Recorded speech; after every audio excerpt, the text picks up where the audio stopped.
Hey guys, good morning. Welcome back to RCRX. This is Mike. What I got on the bench this morning is my Arrma Typhon. As you can see, she's been through the ringer just like my other speed cars. Some of y'all seen the video from yesterday where I destroyed the TTO2B. Hence, I've got some time on my hands here to do some other work. What I've been thinking about, guys, is I've got some RC cars, some bashers, a couple other speed cars that need some attention. So I'm thinking about starting a new series on the channel. We'll drop on Fridays, and I'm just going to call it Fix It Friday. See if we can get some of this stuff put back together and back on the channel. Kind of neglected fixing them. I was, in the TTO2B, the poor boys competition, stuff like that. But this guy went through a crash, 100 plus miles an hour, and it tore the front up a little bit. I'll get the body off of it here. Tore the back shot completely out of the deal, broke the back arm, lost the dog bone, bent the rear pin and everything holding it in. So what I've done is I've ordered some parts.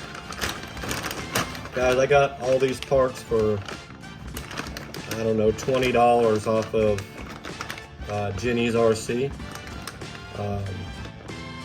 And to get all these parts and these plastics and things like that was cheaper than buying just the new parts to fix the back. Also have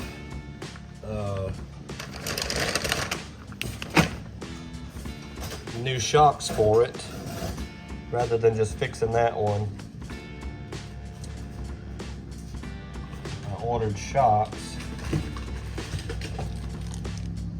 and again, I think I paid maybe 25 to 30 bucks for them, something like that, on Jenny's RC. These are limitless shocks for the rear. So I ordered a couple sets of shocks. I have a Arrma 8S Outcast that I busted the shocks on, and I want to show you. I've never had them off, so it's kind of impressive, the size of these things. But look at the difference in size between a limitless shock and a Outcast shock. These things are massive. Very impressive, the size of these things. I think I have some 18th scale stuff that aren't much bigger than the shaft on this dude. Anyway,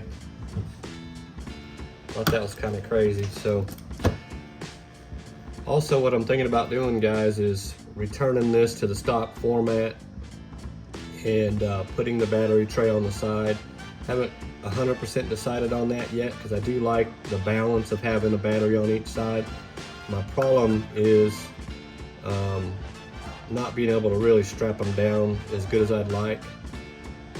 An 8S, at least for me and my driving capabilities right now, is a little bit much. So I'm thinking of returning it to 6S for now.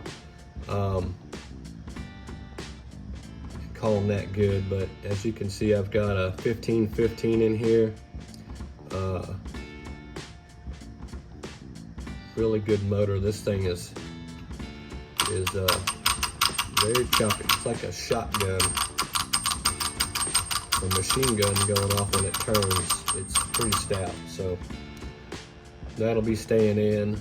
Got an 8S ESC. I think it's 160 amp or Spectrum deal there. But yeah, I'm gonna get to fixing this thing and see if we can get it back on the road and do some speed runs with it. So stay tuned, guys. We're gonna get it fixed up and then we'll make a run with it. Probably in another video, but I'll probably put this on a time lapse, and we'll get it fixed up. All right, guys. Got the Typhon disassembled here in the back.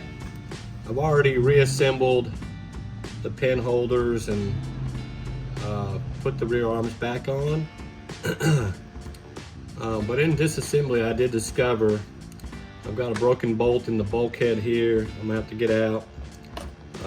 There was some more damage. Then I've got a bent screw in one of the shock holders. This was taken out. You can see how bent it is. Even the plastic was bent. This is the shock tower, also quite bent. So I thought about hammering on it, straighten the back out, but you know, I need to learn my lesson at some point and not try to straighten parts on a car that's going as fast as this one, and we're shimming for millimeters to try to get it to go straight, and so I'm not going to put anything that's bent back on it. So I'll get some parts ordered, so we're not going to call today's episode Fix It Friday, but we'll get the parts ordered, and, you know, maybe next Friday I'll have it apart and all cleaned up and get it put back together and ready to go. If it's something you guys would like to see, just shoot me a comment, and I'll keep doing it. But I like to get these things back on the road, and this will give me a reason to work on them. So yeah, I'm gonna pull this diff out. I'll probably ear plug it along with the front one. It's got a spool in the center, guys. So if you look at the setup on it, it's set up just like a Limitless. Got the Limitless motor mount, got a Limitless spool. Everything in the middle is like a Limitless. So I have it turned around so that the motor's facing forward. If I turn this back the other way, you know, then I can put the ESC over here, or I could say where it's at, I guess. Problem is the gears would be really close to the ESC. That's that 8S ESC. I don't know if I can pull it off, so shoot me a comment, guys, on what you think I might do with that or should do with that. Leave it in the configuration it's in. I could probably figure out a way to put in some straps for the batteries, but it's a fun car, guys, and it scoots. So if you guys would like to see more of it, like to see me kind of rebuild it and revamp it, just let me know in the comments. But I got to get some more parts ordered for it, so we're at least going down the road in a straight line. So anyhow, guys, thanks for watching. If you're subscribed, thank you. If you're not, hit that subscribe button. Leave me a comment, leave me a like. You know the deal. Y'all have a great day and enjoy the weekend.